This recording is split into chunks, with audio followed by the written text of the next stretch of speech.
ठीक है। ओके, नमस्कार। आज हम भारत के द्वीप, प्रवाल शैल और सीमा के बारे में अध्ययन करते हैं। ठीक है।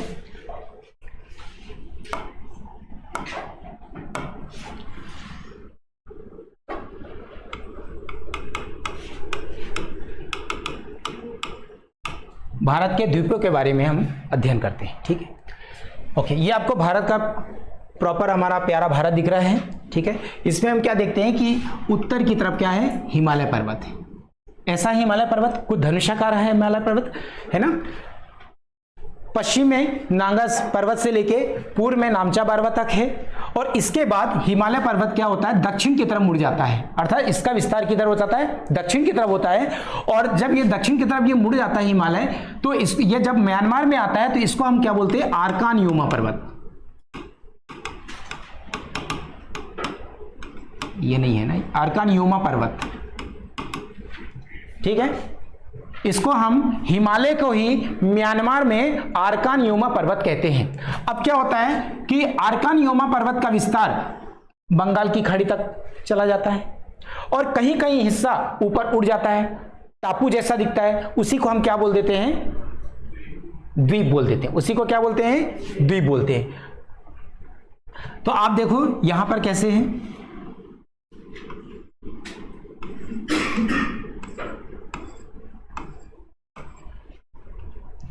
तो ये दिख रहा है अंडमान निकोबार द्वीप समूह की एक श्रृंखला दिख रही है।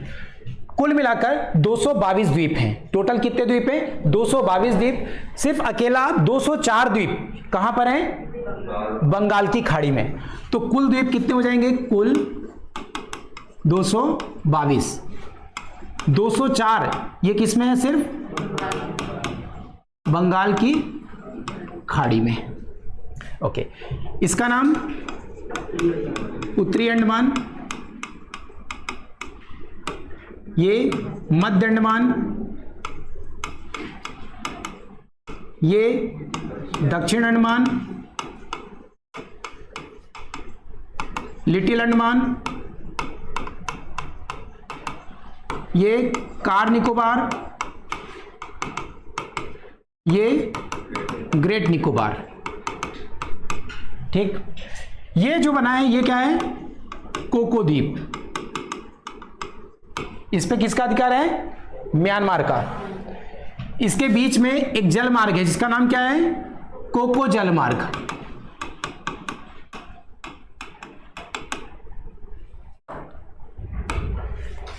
ओके, उत्तरी अंडमान की सबसे ऊंची चोटी का नाम सैडल पीक, ऊंचाई 738 मीटर। मध्य अंडमान क्या है, ये सबसे बड़ा अंडमान है। दक्षिण अंडमान में क्या है, इसकी राजधानी नाम क्या है, पोर्ट ब्लेयर है। ओके, लिटिल अंडमान और कार निकोबार को 10 डिग्री चैनल क्या करती है, इनको डिवाइड करता है। ओके, ग्रेट निकोबार में माउंट थुलियर है। क्या है, माउंट थुलियर, जिस पर यहां सैंडल पीक ऊंची चोटी है, वैसे क्या है यहां पर ऊंची चोटी पर्वत क्या है, माउंट थुलियर। 642 मीटर इसकी हाइट है, 642 मीटर इसकी हाइट है। क्लियर अपने को। ओके, इसके अलावा ये देखते हैं कि दक्षिण अंडमान में कुछ और द्वीप हैं। जैसे कौन कौन से द्वीप है, रॉस द्वीप इसी में है ना, रॉस द्वीप। इसका नाम क्या है, नेताजी सुभाष चंद्र बोस।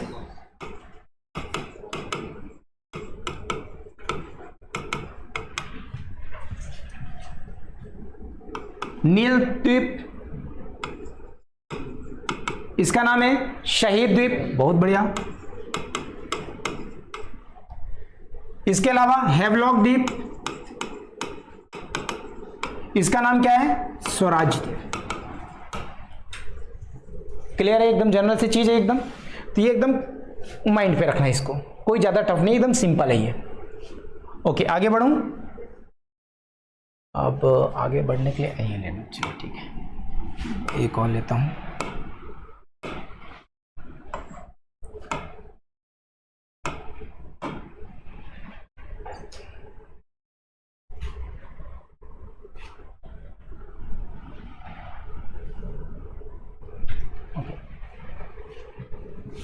यहां से कौन सी नदी आती है?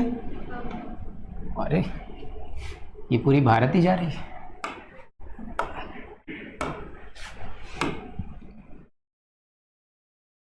ये मान लो गंगा नदी आ रही है, ठीक है। तो गंगा नदी की एक धारा कहां चली जाती है? बांग्लादेश। और एक धारा किधर? पश्चिम बंगाल में। तो यहां पर क्या है? पश्चिम बंगाल अर्थात कलकत्ता से होकर गुजरती है। तो कलकत्ता किस नदी के किनारे है? हुगली नदी के किनारे। तो ध्यान रखना, हुगली नदी के मुहाने पे दो द्वीप का निर्माण हुआ है। एक द्वीप क्या है? गंगा सागर द्वीप, और दूसरे द्वीप का नाम क्या है? न्यूमूर द्वीप, ठीक है। हुगली नदी, ये कौन सी नदी है? हुगली नदी, ये वाली हुगली नदी।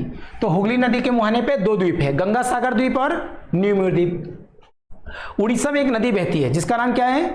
ब्राह्मणी नदी, उड़ीसा।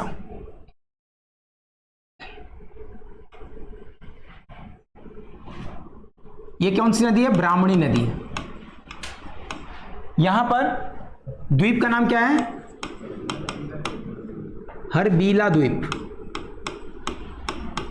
यहां पर मिसाइल का परीक्षण होता है।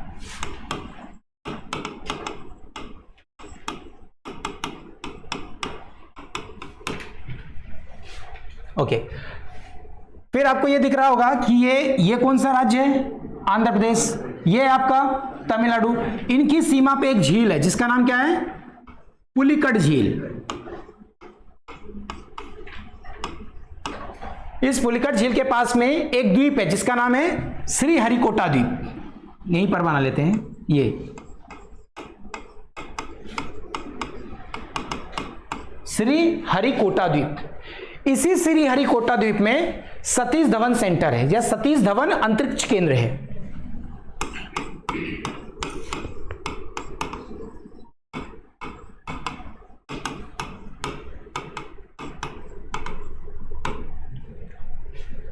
इसकी स्थापना 1 अक्टूबर 1971। सतीश धवन सेंटर की स्थापना 1 अक्टूबर, बहुत बड़ी, 1971। और पहला उपग्रह यहां से क्या किया जाता है? एक्चुअली यहां पर सतीश धवन सेंटर में है क्या? इसरो का लॉन्चिंग पैड है।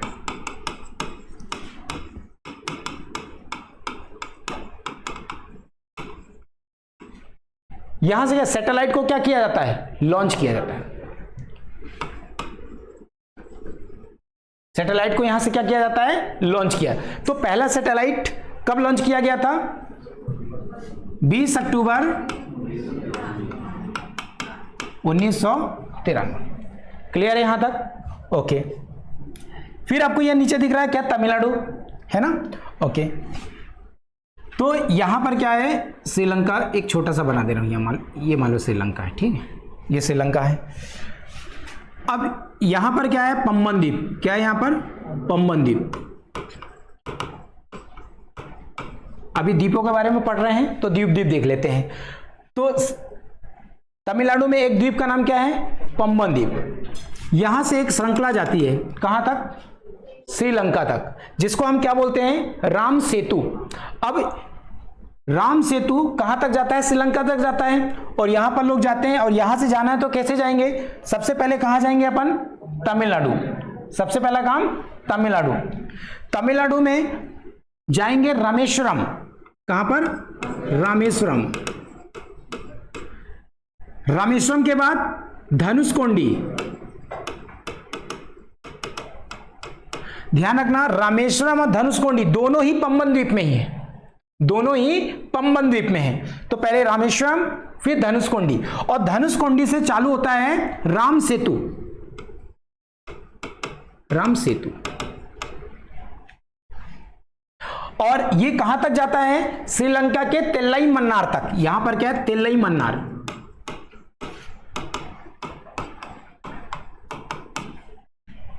ठीक है। लगभग कितना मील है ये? 30 मील। लगभग कितना मील है? 30 मील। और किलोमीटर में 40-45 किलोमीटर है। लगभग 30 मील है, ठीक है। ये 40 या 45 किलोमीटर। जाना है क्या? तैर कर?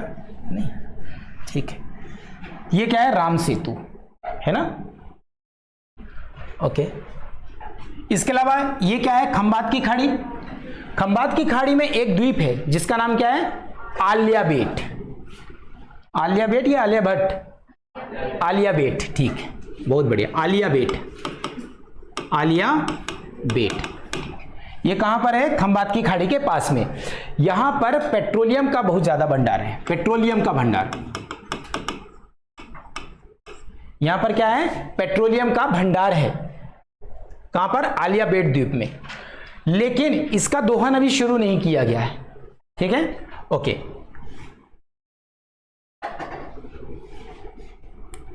फिर मुंबई के पास में एक द्वीप है, एलिफेंटा द्वीप।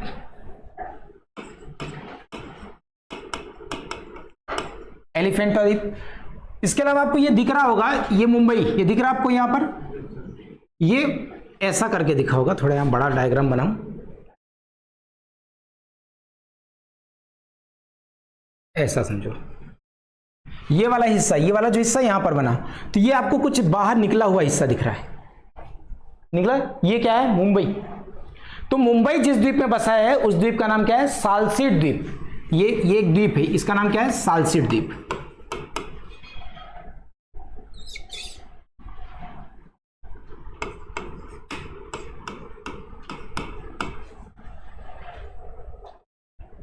क्लियर है, मुंबई किस द्वीप में बसा है, सालसेट, ये आपका मुंबई है।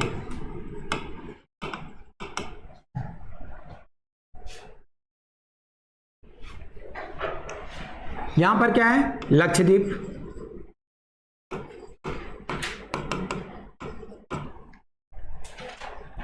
इसका बड़ा द्वीप का नाम क्या है लक्षद्वीप में, एंड्रोथ, बहुत बढ़िया, एंड्रोथ। ये कहां पर है अपना, लक्षद्वीप में। क्लियर आपको ये द्वीप के बारे में पूरा अच्छे से, पक्का। आगे बढ़ूं,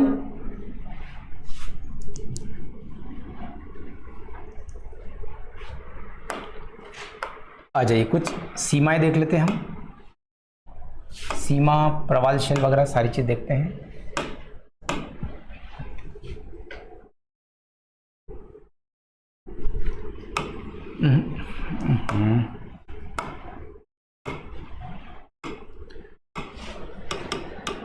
भारत की समुद्री सीमा, ठीक है, भारत की समुद्री सीमा के बारे में पढ़ते हैं। अरे मैं कर क्या रहा हूं, ओके। जब आपने देखा हो कभी, इस टाइप से दिखता है ये,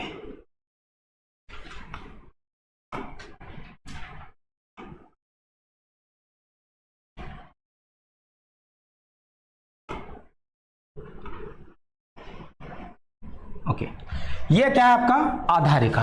आधार रेखा क्या टेढ़ी मेढ़ी होती है, ऐसा नहीं कि एकदम पूरी सीधी होती है, ये क्या टेढ़ी मेढ़ी, क्योंकि जल का कुछ हिस्सा अंदर रहता है ना, कुछ भूभाग बाहर रहता है, ये टेढ़ा मेढ़ा होता है। तो इसको एक सीधा मान लिया गया है, आधार रेखा। तो आधार रेखा से ये, ओके, पहली चीज की इसकी जरूरत क्यों पड़ी। एक्चुअली क्या होगा, स्थल भाग में खनिज संसाधन होते हैं, उससे भी कहीं ज्यादा खनिज संसाधन कहां पर होते हैं, जल भाग में होते हैं, है ना। तो जिस भी देश के पास में समुद्र है, उसके पास और भी अगर कोई देश है, और यदि इनके बीच में समझौता नहीं होगा तो क्या होगा, इनको बीच में युद्ध होगा, है ना। तो इसकी समझौता के लिए एक मीटिंग हुई संयुक्त राष्ट्र के द्वारा। तो 1982 में एक मीटिंग हुई, समझौता हुआ संयुक्त राष्ट्र के द्वारा में, उसका नाम क्या है, United Nation Convention on the law of sea. ये एक समझौता हुआ, इसके तहत देश को कुछ अधिकार दिए गए और इसके तहत 3 सीमा निर्धारित की गई, है ना। तो ये आधार रेखा से पहली सीमा थी 12 नॉटिकल की दूरी। आधार रेखा से 12 नॉटिकल की दूरी का नाम क्या दिया गया, प्रादेशिक सीमा क्षेत्र, ठीक है। आधार रेखा, ये आपकी आधार रेखा है। आधार रेखा से 12 नॉटिकल 1 नॉटिकल बराबर 1.8 मील। तो आधार रेखा से 12 नॉटिकल की दूरी का नाम क्या गया? प्रादेशिक सीमा क्षेत्र। आधार रेखा से 24 नॉटिकल, ओके एक चीज और, यहां पर संपूर्ण अधिकार दिया गया।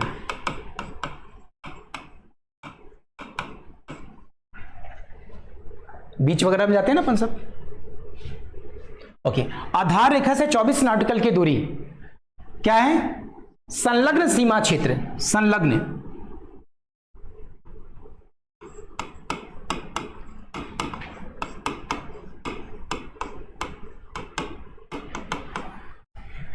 या इसको अविच्छिन्न भी बोलते हैं ना, अविच्छिन्न। तो संलग्न सीमा क्षेत्र आधार रेखा से 24 नॉटिकल की दूरी है, और आधार रेखा से 200 नॉटिकल अन्य सीमा क्षेत्र।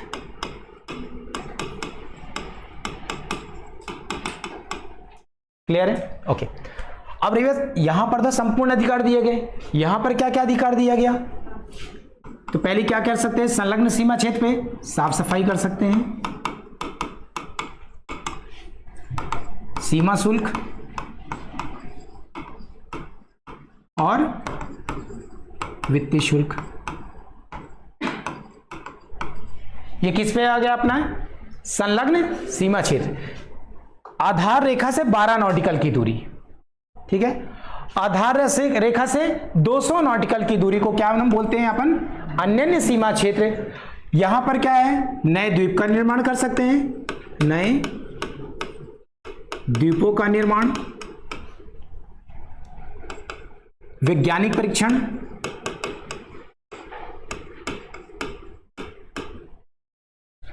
ठीक है, ओके। और इसके बाहर, इसके इधर क्या बोलते हैं? उच्च सीमा क्षेत्र। ये इसके इधर अगर 200 नॉटिकल के पार क्या हो गया? उच्च सीमा क्षेत्र। यहां पर किसी का अधिकार नहीं, ठीक है। तो ये आपका क्या है? भारत की समुद्री सीमा। समझ में आ गया आपको? नोट्स प्रॉपर बनाते जा रहे हैं ना? ठीक, आगे बढ़े। एक और मैप लेते हैं। ओ अरे नहीं, कैंसिल। ये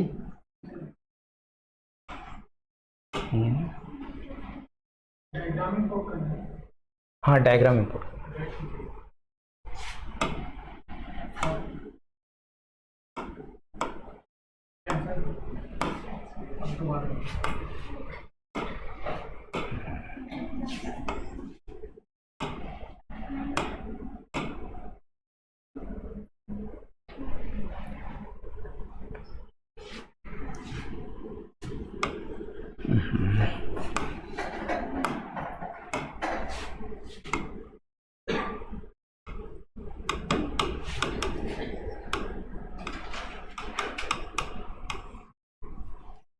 ओके, ये वाला क्षेत्र क्या है?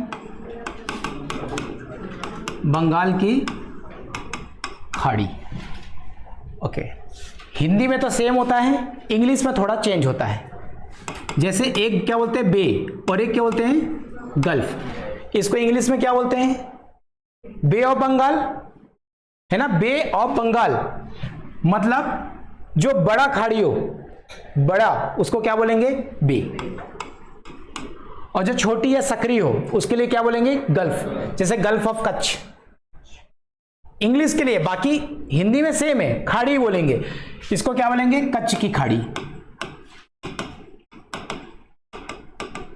ये क्या हो जाएगा?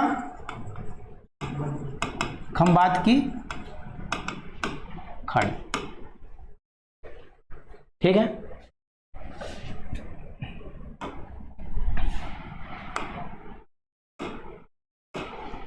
एक आखिरी देखते हैं अपन, प्रवाल शैल।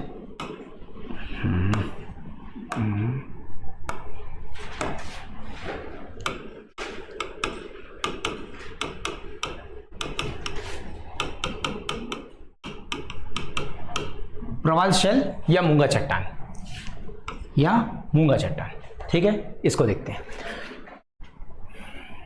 अरे नहीं, क्या लेना था, ये लेना था, ठीक है।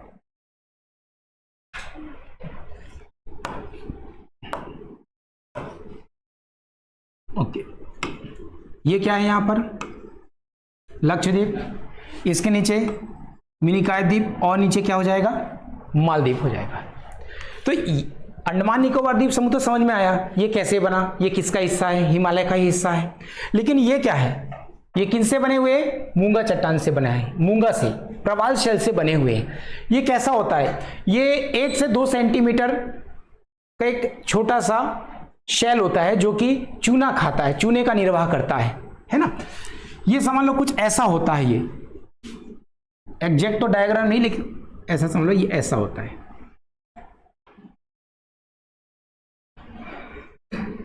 ये मान लो मूंगा शेल है ना। ये क्या खाता है, चूना। बना किसका होता है, चूने का ही बना होता है ना। अर्थात उसका जो खोल होता है वो किसका होता है, कैल्शियम कार्बोनेट का, CaCO3। ये क्या है, कैल्शियम कार्बोनेट का बना होता है ना। ओके, अब क्या होता है, ये रहता कहां पर है, अगर ये एक पृथ्वी बनाए यहां पर, तो ये क्या है, बीच का विषुवत रेखा है।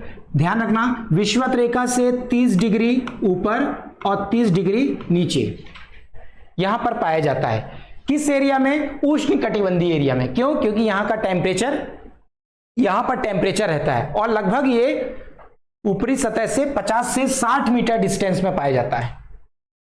50 से 60 मीटर डिस्टेंस में मूंगा शेल मिलता है। यहां पर सूर्य की किरणें पहुंचती है, जिससे कि ये क्या, खाना भी बनाता है। अब ये खाना कैसे बनाता है देखते हैं। ये नहीं बनाता, ये नहीं बनाता। होता क्या है कि जो मूंगा शेल है, इसके ऊपर एक शैवाल होता है, इसके ऊपर ही मान लो ये शैवाल है एक, उस शैवाल का नाम है जुनथेसेली, जुनसेनथेली। इसका नाम क्या है, जुनसेनथेली। ये एक प्रवाल शेल है। ये जो प्रवाल शेल है यही रंग बिरंगा होता है, जैसे लाल, हरा, गुलाबी, ये रंग बिरंगा होता है ना। ये तो ये क्या करता है, ये फोटोसिंथेसिस भी करता है, प्रकाश संश्लेषण करता है, और जिसके माध्यम से मूंगा को शर्करा बनाता है वो। तो 98% एनर्जी किसको मिलती है, ये मूंगा को मिलता है। अब होता क्या है कि ये दोनों एक दूसरे का क्या करते, मदद, इसको भोजन मिल जाता है और जुनथेसेली को इसको आवास प्रदान कर देता है रहने के लिए, है ना। और क्या होता है, जैसे समुद्र के नीचे स्कूबा ड्राइविंग में जाते हैं, जैसे ग्रेट बैरियर रीफ आपने सुना होगा, ये जो ऑस्ट्रेलिया के पास में पड़ता है ग्रेट बैरियर रीफ। या तो जिंदगी ना मिलेगी दोबारा जो पिक्चर है, उसमें स्कूबा ड्राइविंग करके नीचे जाते हैं चट्टान में, जहां रंग बिरंगा दिखता है एकदम, बहुत चट्टान, मछलियां ढेर सारी रहती है, कॉलोनियम रहती हैं। तो ये इसकी वजह से, ये जो शैवाल होता है उसी की वजह से ये क्या है, रंग बिरंगे दिखते हैं। ठीक है, अब होता क्या है कि एक शैवाल चूने का बना होता है।